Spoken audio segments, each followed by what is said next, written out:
పిల్లలు ప్రముఖ పదాలు, వీటినే కచ్చిక పదాలు అని కూడా అంటారు. అసలు ఈ ప్రముఖ పదాలు కచ్చిక పదాలు అంటే అర్థం ఏంటో తెలుసా? ముందు నుండి వెనకకి చదివినా, వెనక నుండి ముందుకు చదివినా ఒకే రకమైనటువంటి అర్థం వచ్చేటువంటి పదాలని ప్రముఖ పదాలు లేక కచ్చిక పదాలు అంటారు. ఉదాహరణకు కొన్ని పదాలు నేను చెప్పాను, నోట్ చేసుకోండి. మీరు మరికొన్ని పదాలు చేయాలి. జలజ, చూసారా? జ లా జ, ముందు నుండి వెనక చదివిన, వెనక నుండి ముందు చదివిన. వికట కవి, మందార దామం, కిటికీ, కలక, నటన, నవీన, కనక, నయన, గంగ, మడవ, కరక, విరివి, పులుపు, వలువ, కోరుకో, కోలుకో, సందసం, ఉపుకు, పులుపు, ఉరుకు. సాహిత్య డ్రామ అక్కడ నుండి చదువు పదాలు.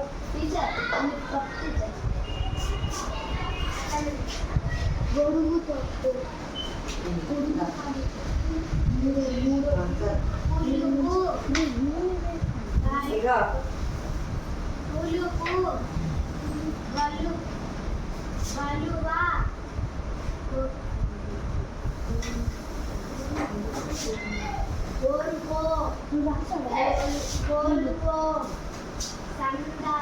సందసం,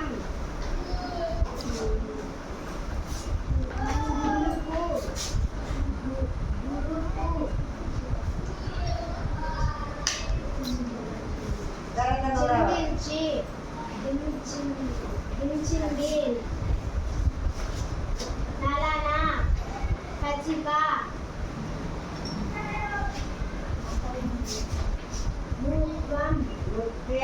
ముత్యం, టమాటా,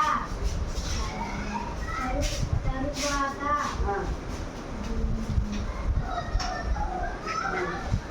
వినమని మానవి, పెట్టి చదువు తర్వాత పదాలు. కులము, గొడుగు, కంచుక, వరబ, సమోసా, మహిమ, పురుగు,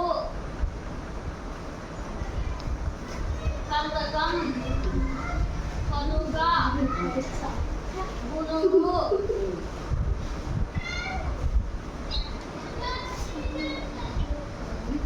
గంభీరా బీజం, గులాబీ రాగు. ఓకే, ఇప్పుడు నువ్వు ప్రముఖ పదాలు అంటే ఏంటో చదువునానా? ముందు నుండి వెనకకు చదివిన, వెనక నుండి ముందుకు చదివిన ఒకే రకమైన అర్థాన్ని ఇచ్చే పదాలను ప్రముఖ పదాలు లేక కచ్చిక పదాలు అంటారు. ఇవి నేను మీకు టెక్స్ట్ పెడతాను. మ్యాక్సిమం ఒక 50 పదాలు ప్రాజెక్ట్ మీరు చేసుకు రావాలి మీ నోట్బుక్లో. తర్వాత మనం చార్ట్స్ రాసి మనం హ్యాంగ్ చేద్దాం. ఓకేనా? ఇది కూడా టెస్ట్ పెడతాం. ఎవరైతే 50 పదాలు రాస్తారో వాళ్ళందరికీ ప్రైజెస్ ఉంటాయి. ఓకేనా? కచ్చిక పదాలు తమాషాగా ఉన్నాయి కదా. ఇది ఒక ఆట లాంటిది, పద క్రీడ. నిన్న మనం ఆడేది చూసారా? పదాలు ఏరడం, ఫింగర్ పప్పెట్స్తో అట్లా ఫింగర్ పెట్టుకున్న అక్షరాలు తొడుగులు. అట్లా ఇవాళ కచ్చిక పదాలు తయారు చేద్దాం. ఓకేనా? డన్. ఇవన్నీ 50 పదాలు రాసుకొస్తారా? ముందు నోట్ చేసుకోండి. కరెక్ట్గా చెప్పాలి, గేమ్ ఆకుండా చెప్పాలి. ఓకే? కాబట్టి ఇవి ప్రముఖ పదాలు కచ్చిక పదాలు కావు. అంటే ఇలాంటి ఎక్సర్సైజెస్ కూడా ఉంటాయి. ఓకేనా? సరే. హలో పిల్లలు, ఐశ్వర్యం అంటే ఏంటో మీకు తెలుసా? ఐశ్వర్యం అంటే నోట్ల కట్ట కాదు, ఇంటి గడపలో ఆడపిల్ల గజ్జెల చప్పుడే ఐశ్వర్యం. మరి ఇంటికి రాగానే చిరునవ్వుతో ఎదురొచ్చే అమ్మ ఐశ్వర్యం. ఎంత ఎదిగినా నాన్న తిట్టినా నాన్న తిట్టిన తిట్లే ఐశ్వర్యం. పచ్చని చెట్టు, పచ్చని పొలాలు ఐశ్వర్యం. అమ్మ చేత్తో భోజనం ఐశ్వర్యం. అవసరంలో ఆదరించే ప్రాణ స్నేహితులే ఐశ్వర్యం.